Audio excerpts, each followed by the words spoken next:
ting tung ting tung. Hai, sudah hari Minggu lagi. Waktunya adik-adik beribadah. Ayo. Hai. Apa kabar adik-adik? Luar biasa. Sudah bergembira, bersemangat karena kita akan Memuji Tuhan. sebelumnya kita akan menyaksikan teman-teman kita yang sudah berhasil menghafalkan ayat hafalan ya Kak Nov ya. Anak-anak yang hebat-hebat sekali. Selamat menyaksikan. Filipi 4 ayat 13. Segala perkara dapat kutanggung di dalam Dia yang memberi kekuatan kepadaku. Terima kasih, Tuhan Yesus memberkati. Dadah. Segala perkara dapat ditanggung di dalam Dia yang memberi kekuatan kepadaku. Ya teman-teman, gimana kabar hari ini? Pasti sehat kan? Kita akan menghafalkan hafalan Filipi 4 ayat 13. Segala perkara dapat ditanggung dalam Dia yang memberi kekuatan kepadaku. Terima kasih. Nah, kalau begitu sekarang Kak Arma dan Kak Novi undang untuk adik-adik semua di rumah itu bangkit berdiri.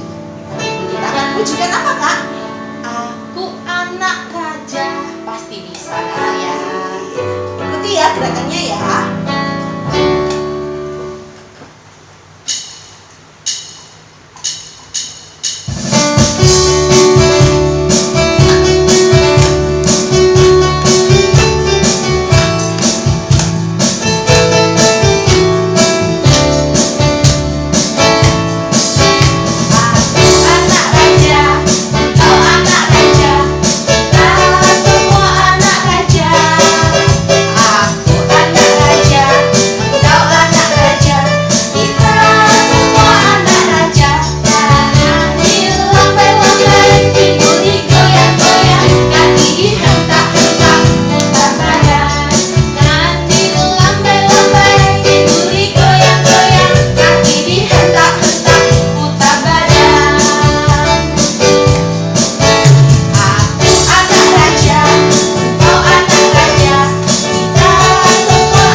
Dan adik-adik semua yang ada di rumah, Anak raja. anak raja.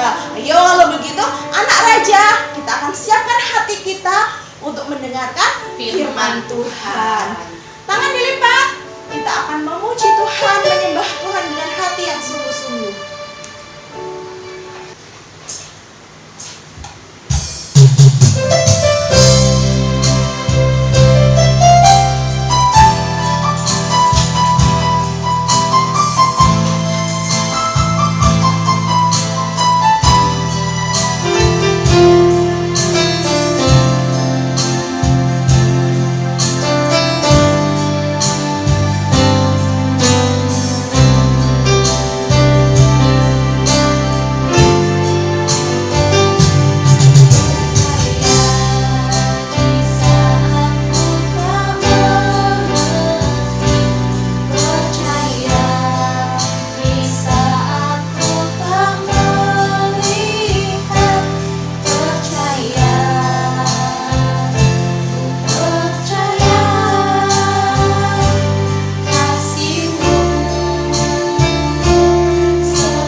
Yesus kami berdoa dan kami mengucapkan syukur. Haleluya.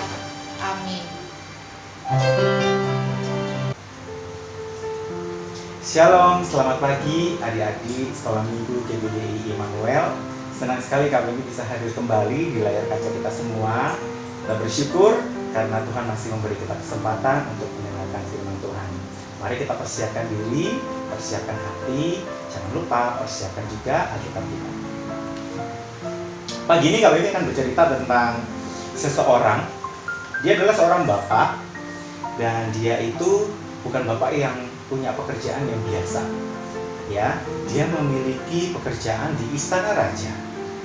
Nah, bapak ini tinggal di suatu tempat yang namanya Kapernaum.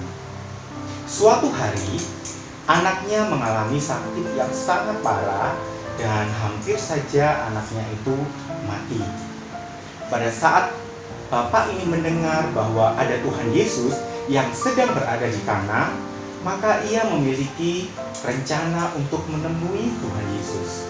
Sebab ia mendengar bahwa Tuhan Yesus itu adalah Tuhan yang bisa melakukan banyak mukjizat.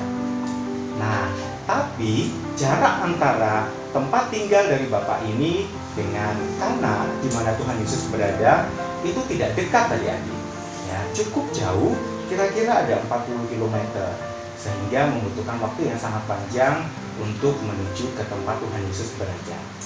Nah, tetapi yang namanya seorang bapak kemudian memiliki anak yang sakit. Orang tua mana sih yang tidak bersedih? Pastinya semua orang tua dengan penuh kasih sayang kepada anaknya, ia akan melakukan segala sesuatu asal anaknya ini sembuh gitu ya. Terutama bapak ini yang anaknya sedang sakit. Ini sakitnya bukan biasa ya, sakitnya sakit keras gitu ya. Dan hampir saja anak ini mati. Bergegaslah bapak ini karena ia menyadari bahwa jarak antara tempat tinggalnya dan Tuhan Yesus berada ini cukup jauh, maka dia harus bergegas. Kalau tidak segera, maka bisa-bisa anaknya ini mati duluan.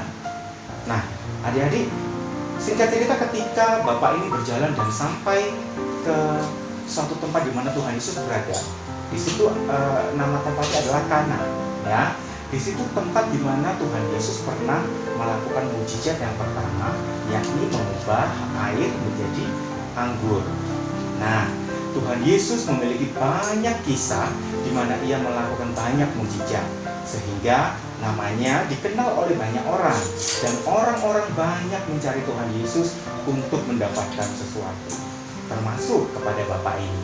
Apa yang terjadi setelah bapak ini bertemu dengan Tuhan Yesus? Ketika bapak ini bertemu, ia meminta supaya Tuhan Yesus ini datang kepada anaknya untuk menyembuhkannya, begitu ya. Lalu bapak ini memang belum pernah bertemu dengan Tuhan Yesus.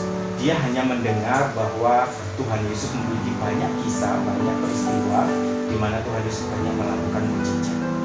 Nah, mendengar bahwa Tuhan Yesus bisa melakukan sesuatu, maka di saat bapak ini menghadapi suatu masalah, ketika anaknya sakit, dia juga ingin mendapatkan suatu mukjizat. Dia memiliki iman percaya ketika dia mendengar bahwa Tuhan Yesus itu mampu melakukan mukjizat. Nah, adik-adik, ayo kita baca dulu yuk di dalam Injil Yohanes 4 ayat yang ke-48. Ya, kita baca satu ayat saja dari, sebenarnya dalam satu perikop ini ada beberapa ayat ya. Di ayat yang ke-48 berbunyi demikian. Maka kata Yesus kepadanya, jika kamu tidak melihat tanda dan mukjizat, kamu tidak percaya. Wah, sepertinya ada suasana yang tidak menyenangkan pada saat bapak ini istilahnya ngobrol dengan Tuhan Yesus. Ya, yang kita tahu bahwa Tuhan Yesus ini seseorang pada saat dia berada di dunia, dia sangat terkenal karena perbuatannya yang ajaib seperti itu. Maka dia punya banyak pengikut. Selain murid-muridnya, juga banyak orang yang di sekitar situ. Ketika seseorang bertemu dengan Tuhan Yesus, ini senang sekali, begitu adik-adik. Nah, adik apa yang terjadi ketika bapak ini dalam kondisi yang sedang susah, anaknya sakit dan hampir mati. Kemudian ketika dia minta pertolongan kepada Tuhan Yesus menjawabnya seperti ini loh. Jika kamu tidak melihat tanda dan mukjizat, kamu tidak percaya. kalimat ini mengandung suatu teguran. Tuhan Yesus sengaja berkata demikian. Dia tidak hanya berkata untuk menegur bapak ini, tetapi juga ditujukan kepada semua orang yang ada pada saat itu di dekat Tuhan Yesus. Nah, adik-adik, pertanyaannya adalah, mengapa Tuhan Yesus harus menegur? Gitu ya, karena banyak sekali yang didapati orang-orang yang mencari dan datang kepada Tuhan Yesus memiliki motivasi yang keliru, yang tidak sesuai dengan apa yang Tuhan mau.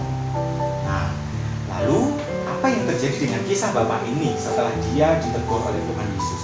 Ternyata Tuhan Yesus ini malah menyuruh bapak ini pulang dengan berkata seperti ini, "Pergilah, anakmu hidup." Nah, kali ini perkataan Tuhan Yesus berbeda. Ya, kalau tadi ditegur, sekarang ini Tuhan Yesus berkata untuk memerintahkan bapak ini pulang, tetapi yang belakang ini enak nih, gitu ya. Yang belakang Tuhan Yesus bilang, "Anakmu hidup." Seperti yang kita tahu bahwa Tuhan Yesus adalah Allah, Tuhan yang bisa melakukan banyak hal, Tuhan yang bisa melakukan banyak mujizat. Ketika ia memperkatakan bahwa anakmu hidup, bapak ini percaya bahwa apa yang dikatakan oleh Tuhan Yesus itu benar-benar terjadi. Lalu bapak ini pun taat kepada apa yang diperkatakan oleh Tuhan Yesus. Ia pun pulang. Ya, seperti yang kita ingat tadi di cerita awal, bahwa bapak ini awalnya mengundang Tuhan Yesus untuk datang ke rumah menemui anaknya untuk disembuhkan. Tetapi Tuhan memberikan jawaban dengan sesuatu yang tidak sesuai, ya, tidak seperti apa yang diharapkan. Tuhan Yesus tidak datang, Tuhan Yesus menegur, malah Tuhan Yesus menyuruh bapak ini untuk pulang. Tapi ingat ya, Tuhan Yesus itu penuh kasih, adik-adik. Sekalipun Tuhan Yesus itu menegur setiap kita yang mungkin saat ini kita juga banyak melakukan kesalahan, sama seperti bapak ini, adik-adik. Ketika mencari Tuhan, kalau pas ada butuh, ketika pengen sesuatu kita berdoa, ketika kita mau sesuatu ternyata kita juga baru berdoa seperti itu. Nah, adik-adik, pelajaran dari kisah ini belum selesai, gitu ya. Apa yang bisa kita dapat? Nah, ketika bapak ini disuruh pulang, ya harapannya adalah Tuhan Yesus datang bersama dia, tetapi tidak sesuai. Tetapi dia memiliki iman percaya. Dia percaya apa yang diperkatakan oleh Tuhan Yesus itu memiliki kuasa. Dan lanjut kepada cerita bahwa ketika bapak ini perjalanan pulang, ya, di tengah perjalanan dia bertemu dengan seorang hambanya. Rupanya dia seperti disusul, gitu ya, dengan hambanya. Hambanya ini adalah orang yang anak buah, sebetulnya seperti itu ya, atau pekerjanya dari bapak ini. Ternyata bapak ini bukan orang sembarangan. Dia bekerja di istana raja, berarti dia orang yang berada, misalnya seperti itu ya. Dia bukan orang yang tidak punya, dia orang yang mampu, dia orang yang berkuasa, bahkan dikatakan hambanya. Gitu ya. Di tengah perjalanan datanglah seorang hambanya dan memberi kabar bahwa anaknya sudah sembuh. Nah, adik-adik, maka setelah dia mendengar kabar itu, bapak ini kembali bertanya kepada hambanya, "Kapan anakku itu sembuh?" Dia bertanya demikian. Lalu jawab dari hambanya demikian, "Kemarin jam 1 siang. Lalu teringatlah bapak ini bahwa pada jam itu, pada waktu itu adalah waktu di mana dia bertemu dengan Tuhan Yesus. Nah, setelah dia melihat sendiri sampai di rumah dan dia mendapati anaknya sembuh, seluruh keluarganya bersuka cita, seluruh keluarganya juga menjadi percaya dan bersyukur atas mujizat yang sudah Tuhan berikan atas keluarga ini. Nah, adik-adik, modal dari bapak ini adalah satu kata yang bisa kita tarik kesimpulan adalah percaya. Yuk kita amati tulisan yang ada di depannya Kak Olivi di sini, gitu ya. Kita belajar mempelajari satu kata ini, gitu ya.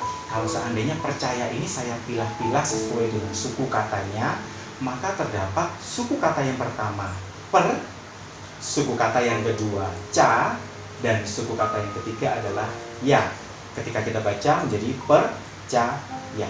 Ternyata di dalam satu kata percaya ini mengandung suatu ya sesuatu ya yang bisa kita pelajari di dalamnya. Nah, adik-adik, kita pisah dulu ya. Percaya. Suku kata yang pertama dari kata percaya adalah per. Per di sini memiliki arti bahwa perkatakanlah firman itu di dalam setiap kehidupan kita. Nah, adik-adik, Tuhan Yesus bilang, Tuhan Yesus memperkatakan ketika dia berkata kepada Bapak ini, pulanglah, anakmu hidup. Seperti itu ya, anakmu hidup. Ini adalah perkataan firman. Ini adalah perkataan yang diucapkan oleh Tuhan Yesus. Kalau kita mau menerima yang namanya suatu mujizat adik-adik ya, di dalam kata percaya mengandung satu suku kata per, yang artinya kita harus memperkatakan firman Tuhan ya. Suku kata yang kedua, yang paling tengah ini ada kata ca. Ada penggalan kata ca seperti itu ya. Apa ya? Ca ini artinya memiliki arti yakni camkanlah di dalam hati. Apa yang dicamkan? Firman itu adik-adik. Nah, setelah firman itu kita perkatakan, camkanlah. Camkanlah itu artinya sama halnya kita benar-benar menaruh, mengukir, tidak bisa hilang, lengket, dan selalu akan diingat. Itu seperti kita sedang membuat firman itu melekat, menyatu di dalam setiap hidup kita. Nah, camkanlah firman Tuhan yang sudah kita perkatakan itu. Dan yang terakhir ada suku kata ya di sini. Ya yang memiliki arti yakinlah bahwa ada kuasa di dalam firman itu. Nah, adik-adik, pada pagi hari ini kita sama-sama belajar tentang satu kata yakni percaya. Ya, baiklah kita, apapun keberadaan kita saat-saat ini, banyak orang susah di sekitar kita. Banyak mungkin orang-orang dewasa yang di sekitar kita, termasuk orang tua kita, juga mengalami yang namanya kesusahan akibat dari pandemi COVID yang ini sudah hampir 1 tahun. Besok Maret, bulan Maret begitu, itu sudah 1 tahun corona sudah hadir di Indonesia, ya, yang begitu membawa pengaruh sangat besar. Tetapi adik-adik, percayalah bahwa Tuhan selalu menyertai dan melindungi setiap kita. Katakan itu dan camkanlah bahwa Tuhan selalu melindungi, menyertai dan memberkati setiap kita. Kita yakini bahwa masa depan yang ada di depan kita yang kita tidak akan pernah tahu apa itu adalah masa depan yang penuh dengan harapan. Rancangan Tuhan adalah rancangan yang indah atas hidup kita. Jangan pernah takut adik-adik menghadapi apa yang sedang terjadi saat ini. Satu hal, baiklah kita tetap percaya kepada Tuhan, dan yang kedua tetap kita melakukan apa yang menjadi perintah Tuhan. Ingat, percaya, perkatakan firman Tuhan, camkanlah firman itu di dalam hati, dan yakini akan kuasa firman. Demikian firman Tuhan, kiranya menjadi berkat buat setiap kita. Sampai jumpa di lain kesempatan. Tuhan Yesus memberkati. Bagaimana tadi firman Tuhannya? Sungguh memberkati ya Pak. Oh pasti dong, mengajarkan adik-adik yang di rumah untuk senantiasa Percaya. Tiba saatnya kita akan memberikan persembahan. Bisa disiapkan persembahannya dan dimasukkan ke dalam kaleng yang Kaleng sudah yang dibagikan ke rumah adik-adik masing-masing ya. Nah, adik-adik yang di rumah penasaran kan jumlah poinnya berapa? Yuk, kalau yang kurang masih tertinggal dengan teman-temannya, masih ada kesempatan untuk mengejar. Oke, bisa dong. Ayo dong Kak Novi, kita intip yuk. Yuk sama-sama adik-adik lihat.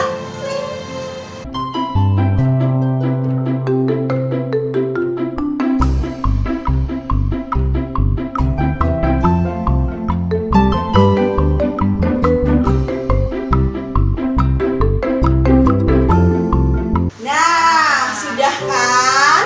Kalau begitu sekarang waktunya tugasnya adik-adik yang mendapat giliran menghafalkan ayat Alkitab. Ada di mana Kak Akma? di Amsal 3 ayat ke-5. Bunyinya 2, 3. Bagaimana? Percayalah kepada Tuhan dengan segenap hatimu, dan janganlah bersandar kepada pengertianmu sendiri. Gampang banget Kak. Oh iya, siapa yang mendapat bagian menghafal ayat ini? Siapa Kak? ada di kelas Yehuda. Yehuda.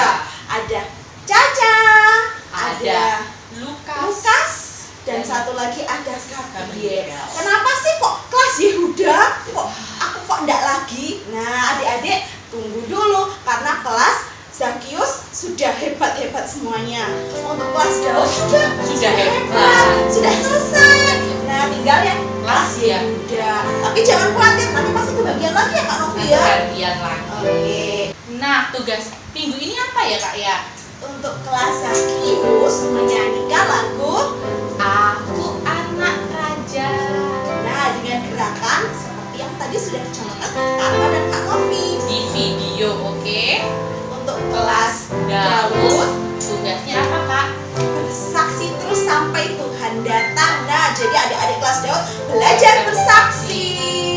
Bersaksinya di apa ini? Di video. Dan untuk kelas Yehuda, Tugasnya adalah menceritakan kembali firman Tuhan yang disampaikan Kak Wempi. Dengan apa Kak? Dengan di video. juga. Tugasnya dikumpulkan paling terakhir hari Hari Kamis. Nah, jangan molor-molor ya. Hari Kamis di nomornya Mr. Eva. ini. Nomornya disimpan di HP-nya adik-adik ya. Dan untuk teman-teman baru yang mau bergabung dengan Sekolah Minggu GPDI Immanuel, adik-adik silakan langsung di WA di nomornya Kak Evan ya. Di WA, hai salam saja, langsung Kak Evan akan menanggapi dengan sukacita juga ya Kak ya. Apalagi Makanya ya. ajak teman baru untuk bersekolah minggu di GPDI Immanuel. Sekarang waktunya kita akan berpisah. Tangannya dilipat, kita akan berdoa. Tuhan Yesus, terima kasih Tuhan untuk ibadah sekolah minggu pada hari ini. Sungguh kami sangat diberkati Tuhan. Kami diberkati oleh pujian dan penyembahan. Kami diberkati oleh firman Tuhan yang senantiasa mengajarkan kami untuk kami senantiasa percaya kepada Tuhan sebagai sumber kekuatan kami. Terima kasih Tuhan Yesus. Kami serahkan setiap hari-hari kehidupan kami di dalam nama Tuhan Yesus Kristus. Haleluya. Amin. Terima kasih. Sampai jumpa minggu depan.